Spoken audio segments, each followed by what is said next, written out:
Let's begin this journey together.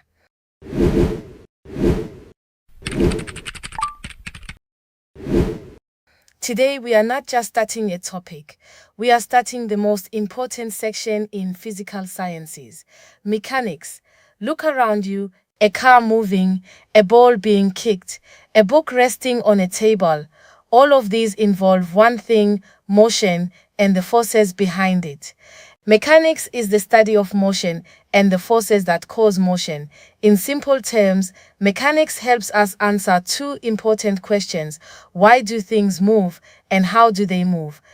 Mechanics is one of the most important sections in physical sciences, especially in exams. It carries a large portion of marks in paper 1. But here is something very important. Mechanics is not just a grade 12 topic.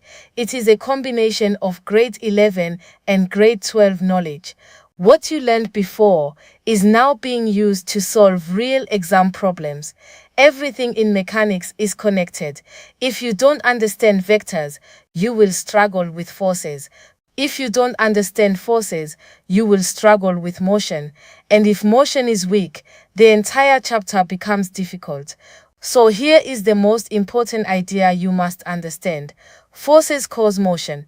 If there is no force, nothing changes. If there is a force, motion changes. This idea is explained by Newton's laws of motion, which you will soon master step by step. In your exams, you will not just be asked to remember. You will be asked to explain, apply, analyze, solve problems. That is why understanding is more powerful than memorizing. Every mechanics problem follows the same pattern. Draw a diagram, identify forces, apply Newton's laws, solve step by step. If you follow this process, you will never get lost. As your teacher, I want you to remember this. Mechanics is not difficult.